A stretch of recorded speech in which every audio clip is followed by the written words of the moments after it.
Alaikum warahmatullahi wabarakatuh. Welcome again to our YouTube channel, Mind Mastery Tutor. And today we're going to study, for the first time, we're going to study a subject called chemistry for grade 10 learners, and also for Form 3 and Form 4. This is very essential for you to know. So we're going to study chemistry. The first topic that is the introduction to chemistry. So before even we go to the next topic, we need to understand what is chemistry, the importance of chemistry in our day-to-day lives, and etc. So without further ado, let's start the lesson, and don't forget to subscribe, like, and share to your friends so that they also benefit from this channel. Okay, let's continue. Now, objectives of this topic will include understanding the meaning of chemistry as a field of science, the role of chemistry in our day-to-day lives, and also effects of drugs and substance abuse, and last but not least, the rights and responsibilities to a safe and healthy learning environment. So yeah, now let's start our session itself by understanding what is chemistry. Now, chemistry is defined as the branch of science that studies the structure, properties, and composition of matter and the changes that matter undergoes. So it's a branch of science that is chemistry is a branch of science, including there are also other branches of science that is physics and biology. Biology was includes the studying of living organisms. Okay, how those living organisms live and etc. And anything related to living organisms was uh, was about biology. Then physics is about energy, the relationship of energy to matter. And now chemistry is all about matter. You're going to study the structure, how the structure look like. Is it hexagonal? Is it what? Like for example, graphite and diamond. How are the two different? How are they having different structures when they come from one element that is carbon? So we're looking at the structure. So okay, we're going to look at the properties. Is it odorless? Is it colorless? Or how does it look like? What happens if it reacts with something else? Okay, and composition of matter. What is it composed of? So for example, you have alloys. Alloys are composed of different metals, so we're going to study about that. And matter itself, we're going to study about matter itself. And matter is anything that occupies space and has mass. So, and the changes that matter undergoes. What happens if you take this metal or element, reacts with this other element? What will happen after that? Okay, so again, we're going to study about the branches of chemistry. So there are 5 branches. The first 3 branches are shown on the slide. So the first one is called organic chemistry. Second one in organic chemistry, physical, and the third one is physical chemistry. Now, organic chemistry, it just deals with substances containing carbon and hydrogen. That is why we have something called alkanes, alkenes, alkynes. So anything that has carbon and hydrogen uh, deals that has anything that has carbon and hydrogen is on organic chemistry. So, but you exclude only the oxides and carbonates. We don't study that in under this topic. So yeah, the second one is called inorganic chemistry. And by the way, these branches are also the topics, the main strands of chemistry. So second one, we have inorganic chemistry, which deals with anything. We study anything that are usually not classified as organic compounds. So it's the opposite of organic chemistry. So anything that is not classified as organic compounds doesn't have carbon and hydrogen. But so therefore we deal with just metals, non-metals, minerals, and organometallic compounds. That is why under this section we're going to study about the difference between a metal and non-metals, which are the metals, which are the non-metals. We're going to study about periodicity. We're going to study about the trends in those chemical families and etc. When we reach to that situation, I'll explain it further.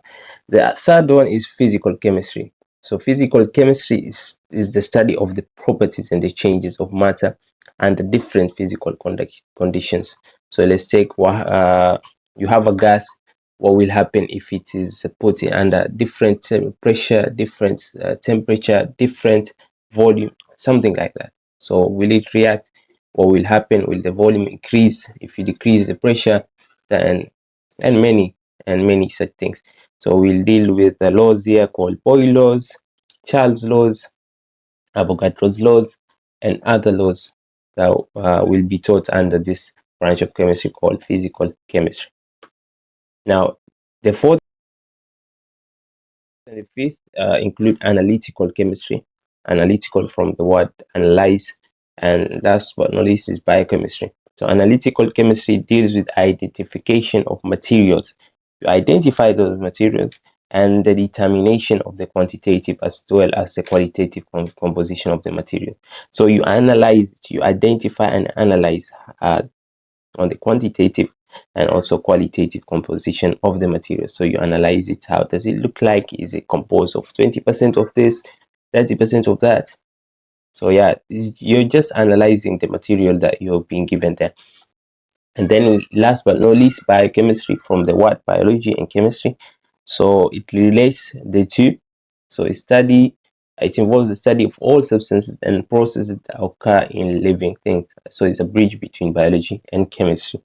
So basically, we do not advise for students to go and study this course when they're in university because the market in Kenya is very low. Otherwise, if you want to go out of Kenya, then your that biochemistry will be very beneficial, especially if you want to go regions like US, UK, European countries. This field is very, very expounded. But for now, Kenya, I won't advise. So biochemistry, just a bridge between biology and chemistry. So for example, we have reactions that usually take place in the stomach. So those reactions involve chemistry. So what happens there? You have enzymes. Enzymes are catalysts, things that usually speed up the reaction process. So uh, those are what connects chemistry to biology. So yeah. So then we have role of chemistry in our day-to-day lives. Okay. Uh, Obviously chemistry. We have the first role is in the pharmaceutical industry, where they manufacture drugs to fight diseases through the drug discovery, development of those drugs, and formulation of those drugs. So without the knowledge of chemistry, we won't be having drugs here that usually will have cured diseases and fight those diseases. So thankfully, we have chemistry. The second role is on the agriculture industry. Okay, or the agricultural industry, where we use chemistry to manufacture fertilizers so that we can enhance the soil fertility. Also pesticides to remove the pests around the farm, and herbicides. So we do that so that we increase or enhance soil health and also plants, and we also use in the manufacture of other plant growth regulators, ensuring that the plant grows within its stipulated time. Then thirdly, we have the entertainment industry. I've just written one usage of it, but we have many usage. But one of the uses of chemistry in the entertainment industry is to create special effects such as explosions, smoke, fire, and fog, which include reactions, obviously. So that is why chemistry is used in this industry. We create those like firecrackers, don't know, uh, explosives, explosions, especially when it comes to the new year. We apply chemistry to those firecrackers. I don't know what, but also another usage of it is that used to create LED lights. Those lights are used for discos and etc. during entertainment time. Okay, and we also have many uses of it in the entertainment industry. Now, the next role is the nuclear chemistry. Okay, where it produces electrical. We apply the knowledge of chemistry to produce electrical energy and other forms of energy. That includes the nuclear power and etc. Then fifth one, obviously, medicine. It enables the creation of new drugs. By the way, there's a okay, pharmaceutical industry and medicine is much alike, but all in all, but it's also used in the development of diagnostic. Okay, it's a diagnostic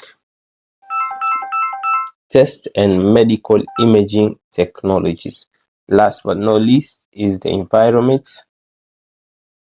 And just like we said, medicine is also or how do I say it? Medicine also is used in the development.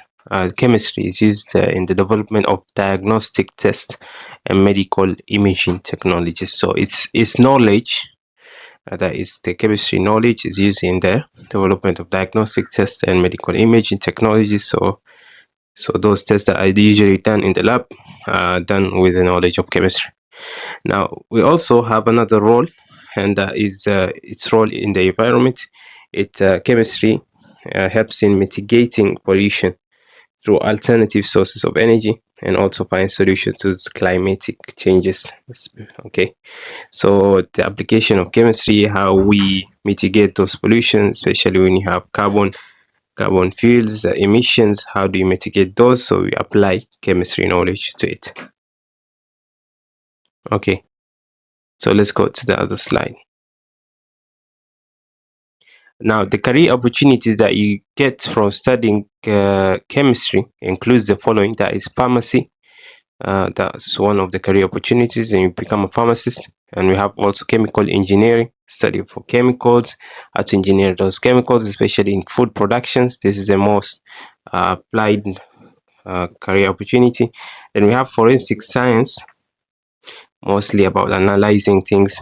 We also have environmental chemistry, looking at the environment, study of the environment and its behavior changes. We have toxicology, about toxins, laboratory technology, especially if you want to become a laboratory technologist or specialist, then chemistry will also help you.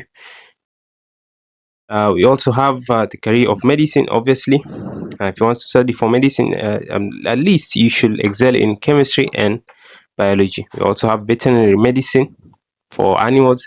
We have clinical chemistry for clinics. We have teaching. You become a chemistry teacher or a professor or lecturer. We also have food science. So you become a food scientist. When it comes to food technology and also food production, companies need lots of people like that, especially companies like Unga Wadola and all of those. And we have soil science. To Most probably you want to investigate the health of the soil and how to enhance it. So yeah, those are the career opportunities. Now next thing is about stereotyping, especially when you want to become anything related to chemistry. We have stereotypes. Now stereotypes is usually an idea of belief about something, but is oversimplified, and most of the time is an accurate opinion, and it has many influences on choices made in a situation. So we have various stereotypes in our environment or in our communities, which is bad. Now, factors influencing those career stereotypes. First is the perception of masculinity. So people think that men are the ones that we should be in the industry of chemistry, especially if someone wants to become a doctor or food technologist or what. People presume men are the best candidates for it because they have the strength and whatsoever. So, but nowadays you'll see that female there are female doctors, so that stereotyping should be out. So yani fight. Okay, now or say second part is stereotypes about abilities of each gender. People think that female have no capability of being doctors, and their specialty is just at home, which is in a very inaccurate. So currently, if you see now, a higher percentage of doctors are now coming from the female side, which is also that type of coincidence. Third one is lack of role models and representation. If you had those role models that would, for example, like females, uh, having role models from the female side, then encourages people to to prevent those stereotyping. So especially, let's say if you have like 10 female who are good role models to the society, then the society will think female to be the superior part. Okay, or they will think, okay, female now have a chance of becoming doctors or practitioners or pharmacists and etc. Fourth is cultural and social expectation. Just like I've said, many cultures, especially, I don't want to to announce any culture because I'll be racist on that. Many cultures, especially the northeasterns and coastarians and the middle piece, or what do you call it, and the central part, redeem women as inferior people. So they think that if we give them a career in medicine, then we'll upgrade them, which is not the case. Which I believe that's some misconception that people have. So social expectations, we expect the women to be married at a lower age, which is very very bad. So we should give them the chance to study medicine and other career opportunities related to chemistry. Also, the educational environment where educators are discriminative. So yeah, so if you have an environment where the parents themselves perceive that the other gender is, so most probably I'm seeing that the gender thing repeating in each point if you've seen it. But there's also other situations where you'll have an environment where educators are discriminative. They think that a specific community is not allowed to study medicine or something like that. So which we should uh, encourage our students and our learners not to do that.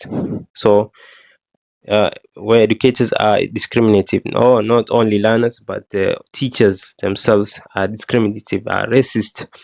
So that's a bad thing. Especially teachers should not be discriminative at the starting point. And last but not least is the social media.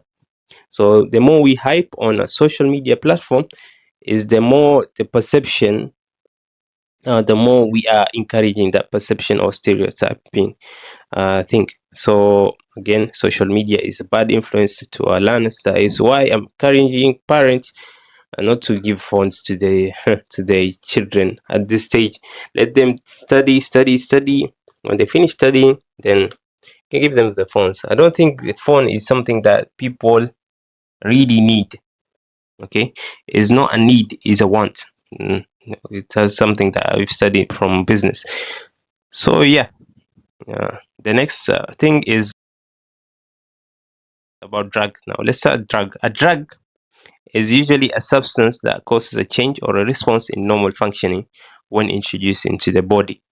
So anything that is introduced into the body and it causes malfunctioning in the body, like it is different from the way you've seen it in those days, then that thing is a drug. So a drug can be introduced either orally, or you can use it through injections, or you can sniff it, and there's a lot of ways of introducing the drug into your body.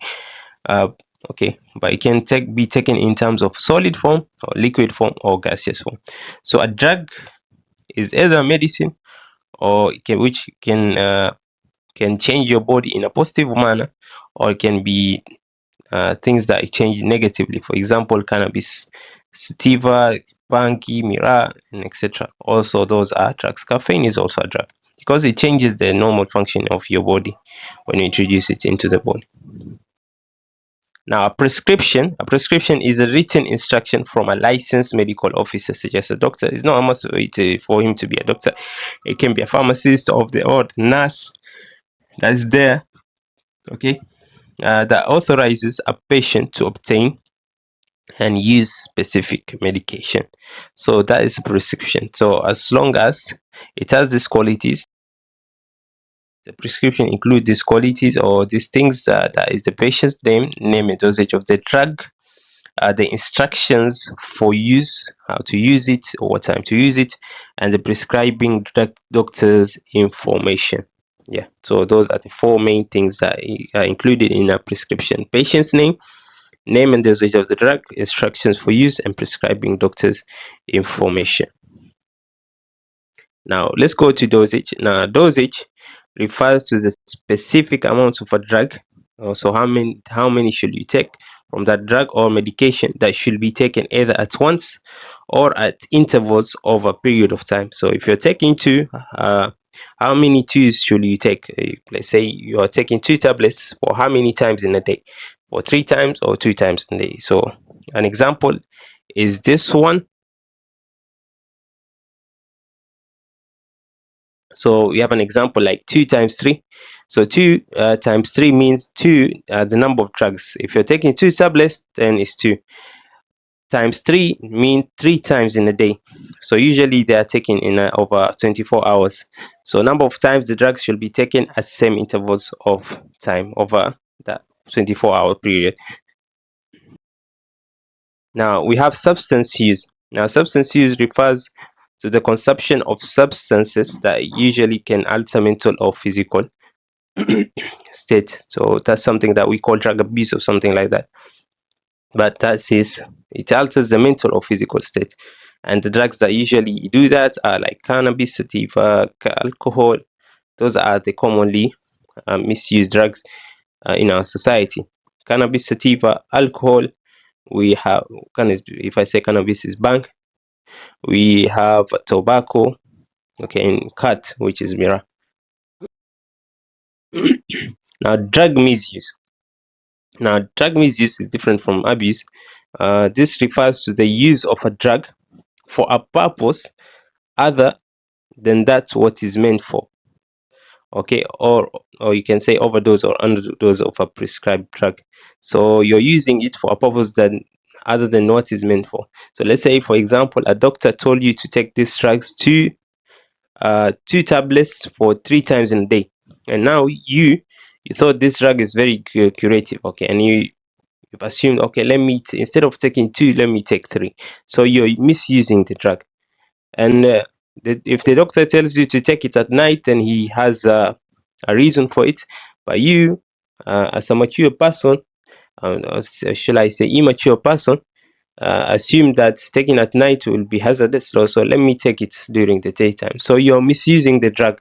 You're not using according to its purpose. You're using for another purpose that you might think is good. So most probably you are misusing the drug. So there are prevention strategies for such a case, and that is the first. Just likewise, people say that prevention is better than cure. So we encourage our students to use this, or our educators to use these prevention strategies, and that is the first thing: education. Education is the key to success. So if you educate a fellow friend, he understands that's importance, then he might start preventing and use that. That's one way of preventing strategy. Especially these are prevention strategies for substance abuse and also drug misuse. Okay, let's educate our peers, our learners, our parents, and the staff that we have around about this. Two is community programs. So when you have something like community engagements like seminars, we also, or like for example football, we prevent that community from or we are discouraging that community from using substance abuse and misuse. So community programs like football or seminars, or there's a lot of community programs like cleanliness, what do you call it here, cleanliness and etc. So such type of community programs help in preventing, okay, substance abuse and also drug misuse. The third one is the healthy lifestyle. If we encourage our peers to live a healthy lifestyle, then it means he'll encourage himself not to use those drugs, okay, for another purpose, or for purpose that he thinks it's good for him but it's usually bad for him. So yeah, now in case it happens, then what are the intervention strategies? Intervention strategies in case you done that, or you've used that, or you underwent substance abuse, then the intervention strategies include the following. That is, seek professional help. Always go to someone, consult you about it, how to stop it, and what measures do you need to take so that you don't repeat that same situation that you are currently in. Second one is counseling and therapy. Always seek counselors that usually will tell you on its disadvantages. Okay, so in case you've underwent that substance abuse or you misused that drug and something happened to you, always seek counseling and therapy so that you know the ways on abstaining it afterwards. Third one, rehabilitation. This is very important. In case you are in the critical stage, always seek rehabilitation so that you don't return to that state that you were in previously. Now we have something called a very different subtopic called rights and responsibilities to a safe and healthy learning environment. Now, this before we reach that, we should know something called consumer rights. Now, consumer rights are a set of principles. It should be written principles by because of my negligence. It's written principles, but it's principles and protections designed to ensure that consumers, which are us, are treated fairly and have access to safe, reliable products and services. So ni vitu ambao lazima sisi tuwe nao, sawa, so that we have a safe, reliable products and services. So those are sets of principles and protections. So now these are the rights that rights to a safe and healthy learning environment. That is, you should have access to secure facilities, that is physical protection, emergency preparedness, and freedom from violence or bullying, like for example SHA. So in case something happens, you have that SHA with you and it will cover your expenses afterwards. And also security, like what do you call it, NSSF, Social Security Fund. Okay. Secondly, emotional and mental wellness. You should have the access to counseling services and environments free from stigma, discrimination, excessive pressure. If something like if you have a mental disorder or something like that, then there should be counselors around you. You should have that access, especially when it's something national. The Kenya government usually have counselors for free, by the way, in case you didn't know, but just Google it, you'll get to know it. We should have equitable access, that is the right to a learning environment tailored to diverse needs, including gender equality and support for vulnerable students. So if you are a woman, you have the access. If you are a man, you should have the access. If you belong to a different community, you also should have the access. So all of them should have it, whether is from another community, from another gender, from another race, you should have the access. Okay. Now, lastly, respect and dignity. Always be treated with care, with disciplinary actions being restorative and age appropriate. Especially when you go to hospitals, some hospitals in Kenya, you'll see that the staff around it, they are very misbehaving to the patients. So you'll find someone misbehaving to you, then please report it to the nearby authorities, because that is something that you should not experience as a patient, especially when you're in an elderly position or you are an elder. You should be respected and you should be dignified. And also those who are PWDs, I don't call them a person with disability. I think there should be a better name for that. I think they should be called special people. Okay, they are very, very special people in our society. So having that mental disorder, it doesn't mean that amejitakia mwenyewe, so kamdharau. He needs to have that respect still and be treated with care. Okay, I think that is that. Now, how to participate in maintaining a safe and healthy learning environment, especially you as a learner or as an educator. What things should you need to do to maintain a safe and healthy learning environment? Always, first, follow the school rules and do not bring illegal substances to school.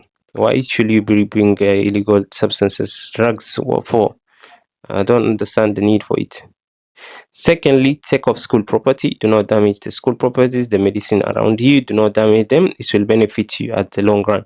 Third, store equipment used in learning in the appropriate places. Okay. Fourth, do not engage in violence in school. You're a very wise person, then why engage in violence? Mara nasikia okay, mtu amechoma hostel. Utafaidika nini kuchoma hostel, my friend? Hiyo hostel ilijengwa for years na wewe ukachoma, utalala wapi? Njiani. Fifth one, Seek services of the counseling office when necessary. Now, if you have a mental something breakdown, always seek counseling. Haimaanishi kuwa wewe ni mwendazimu. Everyone has a mental disorder at some point.